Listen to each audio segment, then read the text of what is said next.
నమస్కారం. ఆంధ్రప్రదేశ్లో గ్రామ పరిపాలనలో ఒక పెద్ద మార్పు రాబోతోంది.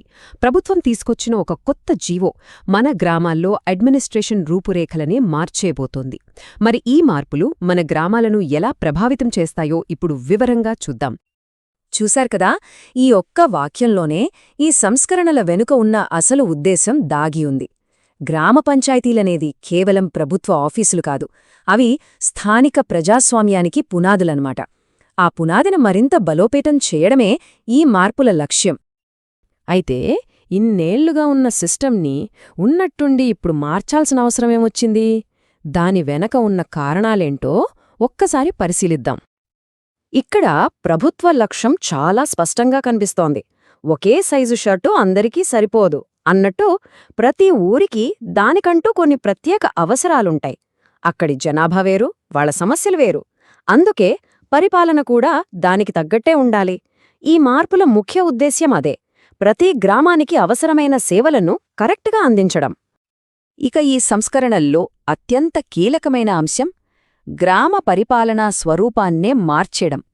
అసలు గ్రామాలను ఎలా పునర్వ్యవస్థీకరిస్తున్నారో ఇప్పుడు చూద్దాం.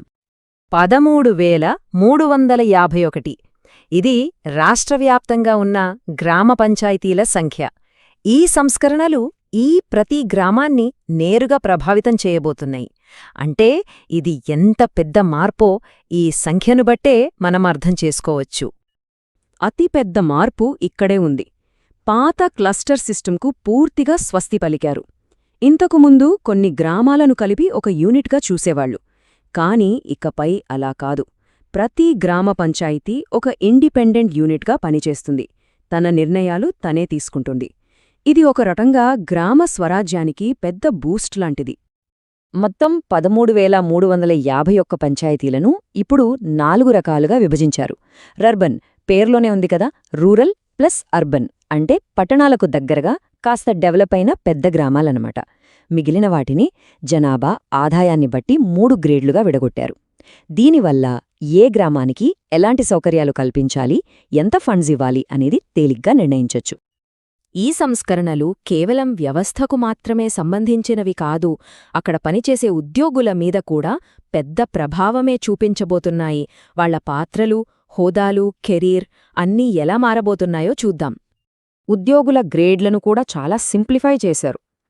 ఇంతకుముందు స్పెషల్ గ్రేడ్, గ్రేడ్ 1, 2, 3, 5 అంటూ 5 రకాల గ్రేడ్లుండేవి, చాలా కన్ఫ్యూజింగ్గా. ఇప్పుడు ఆ గందరగోళానికి చెక్ పెట్టి పరిపాలనలో క్లారిటీ పెరుగుతుంది.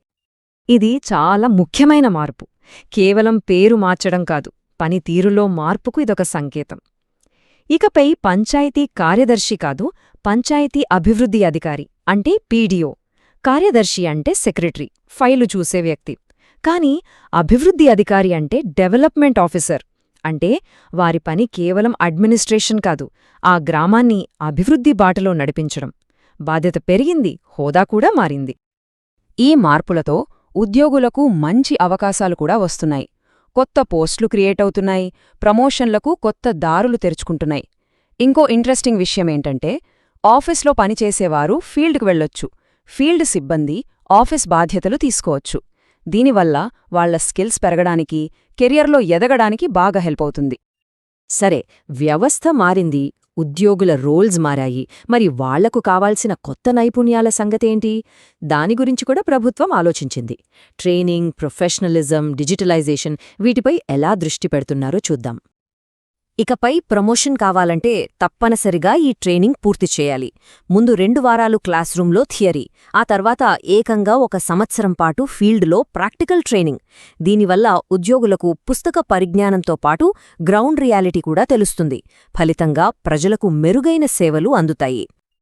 ఇక పాతకాలపు కాగితాల ఫైళ్లకు, పనుల్లో ఆలస్యానికి ఫుల్ స్టాప్ పెట్టేందుకు టెక్నాలజీని వాడుకోబోతున్నారు. ప్రతి పంచాయతీ రికార్డును డిజిటల్ చేస్తారు, పనులన్నీ ఆన్లైన్లోనే జరుగుతాయి. దీనివల్ల పారదర్శకత పెరిగి పనులు చాలా వేగంగా పూర్తవుతాయి. సరే, ఇన్ని మార్పులు చూశాం, కానీ వీటన్నిటివల్ల గ్రామాల్లోని సామాన్య ప్రజల జీవితంపై అసలు ప్రభావం ఎలా ఉంటుంది? ఇప్పుడు ఆ పెద్ద చిత్రాన్ని చూద్దాం.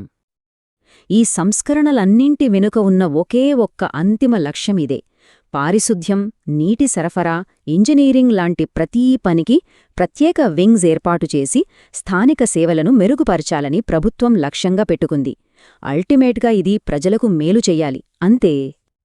ఒక్కసారి క్లుప్తంగా చెప్పాలంటే ఈ సంస్కరణల సారాంశం ఇది: 1. గ్రామాలకు పూర్తి స్వాతంత్రం. 2. సిబ్బందికి స్పష్టమైన స్ట్రక్చర్. 3. నైపుణ్యాలకు పెద్దపీట. 4. పాలనలో టెక్నాలజీ. ఈ 4 స్తంభాలపైనే కొత్త గ్రామ పరిపాలనను నిర్మించబోతున్నారు. ప్లాన్ అయితే పేపర్ మీద చాలా అద్భుతంగా కనిపిస్తోంది.